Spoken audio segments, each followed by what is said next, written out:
Kia ora. This is a special episode of the Homefullness Show, where we're actually talking about the sustainability of the show and the other programs which are now under the banner of Homefullness. So in recent times, I've really had to look at the sustainability of my own self and my ability to contribute to this mission. Homefullness and Common Ground have been about building the capacity and the connections to enable more affordable, collective, and regenerative housing around the world, and particularly where I'm living in Aotearoa, New Zealand. And why I think this particular focus is really important is for many different reasons. Well, firstly, why did I choose the name Homefullness? I felt that a lot of the work being done around affordability was really on homelessness. So it was looking at almost like the victimhood of people who have ended up in a place where they are homeless. And I thought, rather, let's put our energy into creating spaces and narratives around what is it like for people to be able to design and co-create the kind of housing which enables a better way of life. And where people and planet are the values that drive that kind of housing and neighborhood development, rather than just thinking about housing as a structure in which people live and go about their daily lives. This also came from my own desire and need for better housing. Now, my profession is in community development, and I've been able to be involved in housing in different ways throughout my career and my learning. When I was doing my master's degree, I learned about the community land trust model, which removes land from the market and puts it into community stewardship. And then the housing that is done on a community land trust is thereby a reduction of the price of what normal property is, because people are just paying for the house itself rather than the house in the land. The land stays in community stewardship, and so the house is sold back to the land trust to make it affordable for the next round of people who want to live there. So that was one model that I learned of that I thought that is something that would bring ongoing affordability to housing.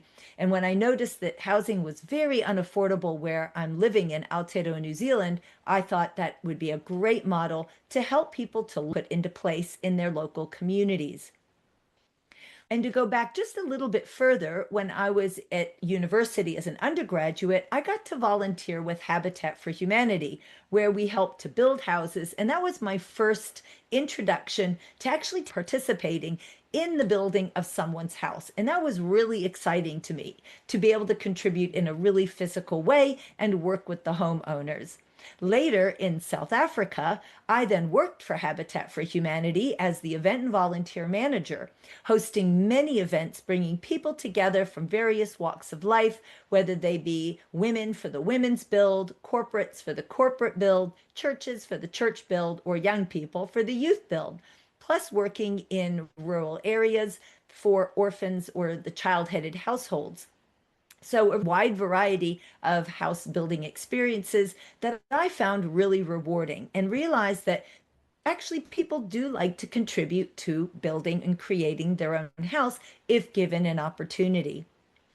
Then, while doing my master's degree, I learned about ecovillages and intentional communities, and I got a chance to visit one. And for the first time, I really appreciated what it was like for people to have designed their own house where they work together collectively, ongoing, to have that community be formed and managed by the values of the people that were living there. This particular community was kind of off-grid, meaning it supplied its own electricity and power, and I really found that also quite interesting. Later on, I found out about natural building and ways that people could build out of straw bale and cob and clay, and thought, wow, if that can be done as well to incorporate different natural and more sustainable building methods, and people have an opportunity to be involved, yes, that's something I also want to do. Back in South Africa, where I lived from 2002 to 2016, I moved onto an emerging intentional community and built my house out of recycled and natural materials, and lived in this community for 9 years. If you want to hear more about that story, I interviewed my daughter about what it was like to grow up in rural South Africa and in an intentional community. Then when I moved to New Zealand, we really did battle to find good quality housing. It was shabby, facing the wrong direction, so it was cold, not well insulated, not well kept up, and for the price of what we were paying for rent, I was quite flabbergasted. And then only to find that this was a problem throughout the country. And actually, as a mother raising teenagers, I really wanted to be in a more close-knit community where I could feel like my neighbors were my friends and we could exchange. And that was a desire that I had, but it was really not that easy to be able to create for myself, being a new migrant and also raising two teenagers. It was not something that I was quite clear how I was going to create myself. Yet I knew that if I focused on this, I would either find it or I'd be able to create it eventually. And that's when I decided to start Common Ground. When I realized that this was not something that just I wanted, but many other people in the country were searching for a way to find others who either had that same desire, had land to offer, needing the tools and the resources to be able to create community. And so Common Ground was born as a way to offer consultancy and advice, workshops and trainings that would help councils to be able to enable this kind of housing, or groups who wanted to figure out what was their vision and what was it that they wanted to create. Well, shortly after starting that, I became a single mother. My partner left the house that we owned together. He wanted his money and we had to sell it. I did an article on this about recipes for homelessness. And that is where we were actually ending up homeless in a sense. We always had a roof over our head, but we were going from couch surf to couch surf or Airbnb, trying to figure out how to get a rental. Now, you might think all you have to do is apply and then you get to rent the house that you want. Not is the case in Hamilton, where we were kind of stranded. Basically, it was that there's way too many people applying, 40 to 60 people on average per one house that was available. So although we did find houses and we applied for them, we were not chosen to be the family that could get that house. Very frustrating to be stuck in this gap where we were not able to get the house that I could just afford it, but even that we weren't able to get it. And so out of my own frustration of not being able to get the kind of house that I want, realizing other people had this desire, not wanting to focus on homelessness, but rather homefullness, then that's where I went with Common Ground to be able to offer programs that would bring people together. So what that has resulted in to date is the Women Revolutionizing Housing, where I could find all these women around the country and thought, let's bring us together. So in 2021, I hosted the first Women Revolutionizing Housing Hui and have since done so every 2 years with hosting online gatherings where we have speakers and women who've got projects can share about that. It's a peer-to-peer learning network, and some women also find each other to collaborate on projects where they are, which has been really wonderful to see what has grown out of this network and from the Hui, which is very invigorating for women to all get together and have that special time.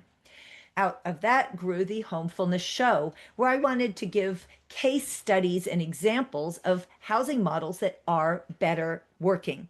So there's models like the community land trust, co-housing, eco-villages, cooperative housing. I've covered all of those models on the show, where I give insider information from the people who create such things in terms of how do you make it happen? How do you start such a thing? How does it get funded and financed? What are the policies and the planning rules that either help or hinder this kind of development? And I interview people from different countries and from Aotearoa New Zealand to show what is possible and what do people want and how to get there. So the Homefullness Show has now since published 28 episodes, and I have many more stories that I'd love to be able to share, more people and guests to invite, as well as just some of my own stories that have to do with housing. And then lastly, the idea that I came up with to empower and build the capability of people who have a desire to create some form of housing, whether it be in their own backyard or something as big as a co-housing community, is the property development course for community-focused housing leaders or people who want to join such a community and feel like they want more information to be able to do so. So this is an idea that I've had to curate modules, a basic property development course, the fundamentals, and then the modules that are specific to community focused and affordability. So these are the three things that I have been sustaining pretty much since 2019. I bought a domain, commonground.net.nz. I have a subscription for hosting of the website, which is on Squarespace, a way to send newsletters. Calendly, which is a booking app, so people can be a guest and book through there. The Descript, which is helping me with the video editing, and Canva, which helps with putting images together, and a few other software that I have got to help to make all of this possible. Well, I have been funding this out of my pocket to date. And this really is a for purpose. It's a mission focused for the greater good movement. And as you might know, Homefullness doesn't really charge for anything. There's a Patreon page for Homefullness, which I do encourage people in every episode to contribute to. You go to Patreon and find Homefullness. And now I have gotten to the point, financially and time-wise, I am no longer able to sustain this amazing mission that we have on my own. And it doesn't make sense to do so either. So now is the time when I'm inviting anyone who believes in this mission of enabling more affordable and connected and regenerative housing and neighborhood solutions in urban, peri-urban, and rural environments, where we can have a better quality of life, where it's inclusive and more people feel a greater sense of belonging and contribution and connection and vitality where they are living, to be able to co-create and be a part of the design or the management of those neighborhoods, where they can look after their local communities and really get a sense that they are part of something bigger. That's what Homefullness is about. Enabling opportunities for people who might otherwise fall through the gaps, like myself, single mothers raising children who cannot necessarily afford to buy into one of these, that need that aspect of affordability also to be included in this kind of collective housing. This is the intersection of all of these three things that's so important, that we raise the stories and build the capability. I don't want to do it alone any longer. It's actually quite lonely working on my own in this space when I know there's so many others that would love to contribute, and that would be so much more fun to do so. So this is the way I'm moving forward with this mission. Homefullness is looking to create its own entity, whether that be an incorporated society or an unincorporated association. So it's fitting into a more collective, governed and leadership space where a few people help to make the direction of how this goes forward. And then there's the projects. There's the Women Revolutionizing Housing, the Homefullness Show, and the Property Development course, which people can contribute to any one of these as well with bringing that forward. And then there's the funding and the sponsorship, because I think there's enough businesses that align with these missions of affordability and better ways of living and regeneration of communities that would love to put their brand to this mission. And also there might be funders out there that align and would love to sustain this work. So what does this mean financially and time-wise for the Homefullness mission to continue? Well, I estimate that with the Homefullness Show, it's about a day to a day and a half minimally to do an episode. And it would be wonderful to have 2 episodes a month because there's so many stories to cover.